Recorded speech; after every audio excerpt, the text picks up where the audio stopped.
Assalamualaikum warahmatullahi wabarakatuh. Memimpin diri, menjaga hati dan berhasil dalam ujian tahfidz.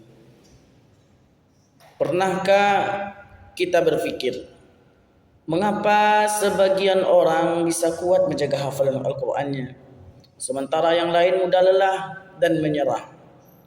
Jawabannya bukan karena mereka lebih pintar, tetapi karena mereka lebih dulu memimpin diri sendiri. Memimpin diri sendiri bukan tentang menjadi yang sempurna, tapi tentang tetap melangkah meski lelah, bangun ketika malas, murojaah ketika ingin bermain, dan jujur pada diri sendiri bahwa hafalan belum kuat. Orang yang mampu memimpin dirinya tidak menunggu disuruh, tidak menunggu diperintah, tidak mencari alasan, karena ia sadar, ia tahu setiap ayat yang dijaga hari ini akan menjadi cahaya di masa depan. Memimpin lingkungan sekitar. Setelah kita belajar memimpin diri sendiri, barulah kita bisa memimpin lingkungan. Bukan dengan suara keras, tetapi dengan contoh.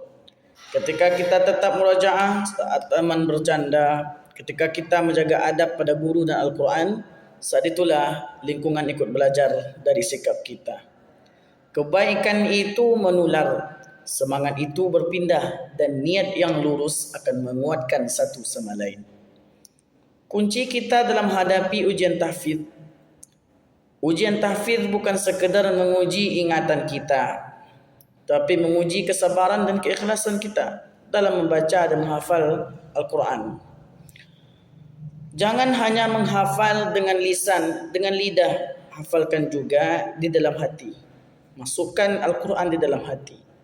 Perbanyak murojaah, juga solat dan doa, dan luruskan niat. Kita tanamkan di hati kita, aku menghafal bukan untuk nilai, tapi untuk ridha Allah Subhanahu wa taala. Ingat, Allah tidak menilai seberapa cepat kita hafal, seberapa cepat kita dapat, tetapi seberapa sungguh-sungguh kita dalam berjuang. Keistiqomahan kita yang Allah nilai. Jika hari ini terasa berat, jangan menyerah, jangan mundur. Karena setiap ayat yang kamu jaga, setiap ayat yang selalu diingat, dimurojaah dan dibaca, sedang menjaga kita.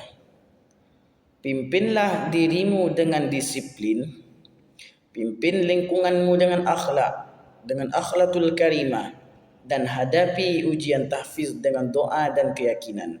Insya Allah keberhasilan akan datang bersama ketenangan hati yang Allah berikan kepada kita. Barakallahu fikum jami'an. Assalamualaikum warahmatullahi wabarakatuh.